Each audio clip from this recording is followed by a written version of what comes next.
Salut à tous, bienvenue dans La Fabrique, l'émission qui explore les coulisses de l'industrie. Aujourd'hui, une toute nouvelle usine, on va aller chez Sobag qui fabrique des Big Bags. Qu'est-ce que c'est un big bag? C'est un grand sac qui sert à transporter des marchandises d'un point A à un point B. C'est un objet hyper important parce que c'est présent dans quasiment toute l'industrie. Parce que quand vous allez dans votre petite épicerie de quartier pour acheter vos pâtes en vrac, elles sont venues dans un Big Bag. Ravitaillement en hélico, Big Bag. C'est très écolo le ravitaillement en hélico. Ouais mais bon, c'est pour aller des refuges, pour aller dans la nature, tout ça, il y a des herbes et des arbres, Ouais, donc c'est ok. Du coup c'est ok. C'est ok. Là-bas ils font de la découpe, de la confection. Un savoir-faire très spécifique et on vous montre ça tout de suite. Avant de commencer, comme d'habitude, abonnement, cloche, hop hop, c'est fait. Est-ce que tout le monde est prêt? C'est parti.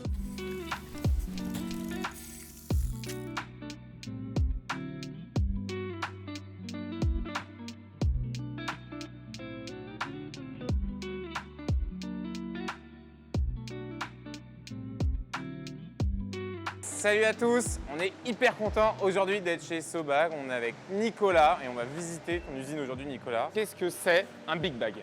Alors un Big Bag, c'est un conteneur souple, c'est un conteneur grande contenance qui sert à faire du stockage et de l'expédition de produits. Quel type d'industrie? Toutes les industries sont concernées par le Big Bag quasiment. Alors un Big Bag, c'est fabriqué principalement d'une matière qu'on n'aime plus trop en ce moment, c'est le plastique. Mais on travaille beaucoup au recyclage de la matière. Donc un Big Bag, c'est un corps avec des accessoires. On a des sangles de levage donc qui peuvent être personnalisables. Un type de remplissage, un type de vidange. Voilà, on le voit bien.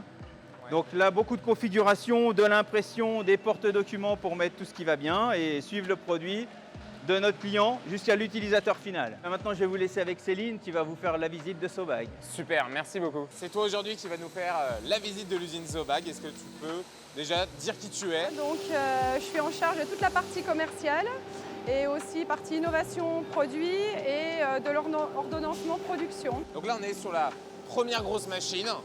Qu'est-ce que c'est cette machine? Cette machine donc, qui nous sert à découper la toile polypropylène et sa particularité c'est qu'elle fait une découpe laser. Du coup la découpe laser ça nous permet de faire des formes particulières au Big Bag. C'est super précis comme découpe. Oui, c'est très précis et surtout ça permet de bien cautériser la toile pour ne pas avoir d'effilochage.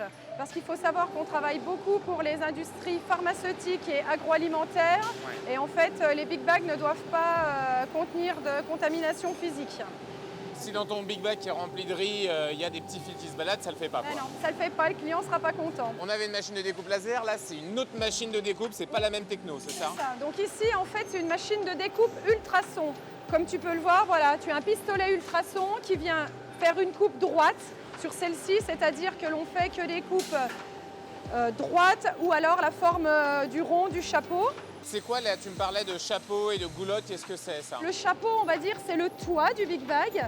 La goulotte, c'est ta cheminée supérieure pour remplir. Et après, tu peux avoir une goulotte dessous pour vider ton Big Bag. Pour les mecs comme moi qui se la pètent maintenant et qui se la jouent barbe un peu viking, et ben petit cache-barbe, c'est assez sexy parce que la Charlotte, on s'est dit, ça ne donnait pas l'air suffisamment con. On en rajoute une couche, voilà, quand tu fais des produits pour l'agroalimentaire. Est-ce que vous aimeriez avoir des poils de barbe dans votre assiette de riz? Non, je crois pas, non. Donc Thomas, là on arrive donc au cœur de la confection. C'est là que tu vas pouvoir découvrir le savoir-faire et justement la dextérité, la rapidité avec lesquelles travaillent les opérateurs. Tu as vu tout à l'heure, donc sur la machine ultrason, on a fait la découpe du chapeau. Et ben Véro ici, elle va coudre la goulotte de remplissage en fait. Donc là, on est face à tout plein de toiles qui ont été découpées, qui sont prêtes à être confectionnées. Donc on voit qu'il y a plein de matériaux différents. Et ça me fait poser un peu la question de l'éco-conception. On en parlait en introduction, c'est quelque chose de très important pour vous. Par exemple, la collecte des Big Bags une fois qu'ils ont été utilisés chez vos clients. Oui, parce qu'il faut savoir du coup, notre Big Bag finalement c'est un emballage, donc qui à un moment donné va devenir un déchet d'emballage pour le client final. Comme tu l'as dit, on est fabricant, donc c'est-à-dire que nos Big Bags sont fabriqués sur mesure pour nos clients. C'est-à-dire que chaque client a son propre modèle, voire plusieurs modèles, en fonction des produits qu'il va conditionner dedans. Donc déjà, on définit un juste emballage, c'est-à-dire donc avec les bonnes caractéristiques matières. qui correspond à la charge qu'il va mettre dedans. Ouais, ça évite qu'il y ait du gaspillage ou que vous fassiez des sacs trop gros, trop résistants quand il n'y en a pas besoin. On travaille aussi sur un projet de recyclage de nos matières polypropylènes avec un partenaire en fait qui va broyer la toile polypropylène en France et on a pour objectif en fait de pouvoir renvoyer les granules de Polypro à notre fournisseur qui tisse la toile Polypro pour injecter une part de matière recyclée dans notre toile. C'est nous ça, parce que là aujourd'hui, bon, en préparation, il y a Véro, Cécile Framboise, Nelly Zenzo, très bien, mais il y a aussi le tournage d'une vidéo par la fabrique. Les coulisses de l'industrie, une chaîne YouTube qui met en avant les industries françaises. C'est pas beau ça?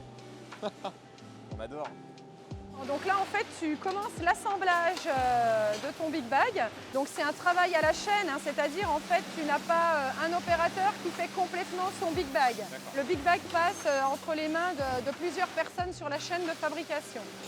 Donc Anaïs est en train de faire la première couture en fait, du premier côté du sac. Donc là, tu vois, donc en fait, la dextérité qui est nécessaire et la rapidité, parce qu'en fait, elle doit assembler la toile, la sache, l'autre épaisseur de toile et les sangles. Ensuite, elle l'ouvre pour l'envoyer du coup à sa collègue devant. Avant de continuer sur les Big Bags, on s'abonne, on clique sur la petite cloche évidemment, et puis on va voir l'autre épisode qu'on avait fait sur le textile, sur les pulls Made in France, c'était aussi très très bon. Deuxième étape de confection ici. Exactement, deuxième étape, donc assemblage du deuxième côté du Big Bag. Donc ici Stéphanie est en train de poser la face imprimée parce que tu vois qu'on peut personnaliser donc, nos Big Bags avec l'impression de leur code produit par exemple, ou un logo, enfin ce que souhaite le client. Donc ici même principe, hein, donc couture. Et aussi, du coup, à cette étape, pose de l'étiquette de traçabilité. Nous, il faut savoir que la plupart des personnes qui commencent chez nous n'ont pas forcément appris le métier de couturière. Par exemple, Stéphanie et Vanessa, qui sont chez nous depuis 8 mois seulement, ont appris sur le tas, comme on dit, avec une tutrice, en fait, qui les forme. Et puis, voilà, elles apprennent chaque étape au fur et à mesure. Donc principalement, on va dire, un seul poste au début et après le but, c'est que les personnes soient justement polyvalentes sur la ligne de travail pour pouvoir aussi changer et pas toujours faire les mêmes gestes. Parce que chez nous, c'est vrai qu'il y a quand même un fort risque TMS, quoi. Ouais. Donc il faut quand même y veiller justement et la polyvalence contribue à améliorer ça. Donc là ici, c'est la dernière étape du Big Bag, c'est la partie contrôle. Oui, maintenant la couture donc, est terminée, donc on va arriver à l'étape de fermeture de la goulotte de vidange et on en profite pour faire le contrôle intégral du Big Bag. Pourquoi sur table éclairante? En fait, c'est pour détecter si tu as une contamination à l'intérieur du sac. Ça peut être éventuellement un morceau de fil ou une poussière quelconque et là du coup, en fait, grâce à la lumière, tu la détecteras. C'est aussi pour cette raison qu'on coud en fil bleu parce qu'il est plus facilement détectable qu'un fil blanc. Ok, donc ça permet d'être super rapide et de ne pas avoir de déchets. S'il y a un problème finalement, on ne le jette pas. Non, il est réparable. Il est réparable, exactement. Écoute Céline, merci beaucoup, c'était super clair. On a pu voir qu'il y a encore des fabriques en France qui font des Big Bags. On a bien compris à quoi ça servait. Merci beaucoup. Bon alors, vous êtes un collab sur les Big Bags, en tout cas, on espère que ça vous a plu. Comme d'habitude, on a fait un super podcast avec Nicolas, le fondateur de l'entreprise. On a discuté sur tout ce que implique aujourd'hui Sobag, qu'est-ce qu'ils ont fait d'un point de vue social, pour leurs salariés, pour l'environnement, quelle est leur vision de tout ça. C'est super intéressant et très très très différent de ce qu'on peut voir habituellement. Foncez l'écouter, c'est vraiment passionnant. Et surtout, un grand merci à nos sponsors, un grand merci à Sobag de nous avoir reçus, un grand merci à Possible Futur et à la French Fab de rendre possible cette émission. On se retrouve très bientôt pour un prochain épisode de La Fabrique. On vous a préparé quelque chose d'un peu dingue, on allait visiter une entreprise complètement différente, beaucoup plus grosse. Alors j'espère que vous êtes prêts et que vous êtes bien installés sur vos sièges, ça va aller très très vite. Non aussi. mais le prochain épisode, il va être ouf. Ça va être dingue. Il va être ouf. Let's go, on se retrouve très très bientôt. À toutes.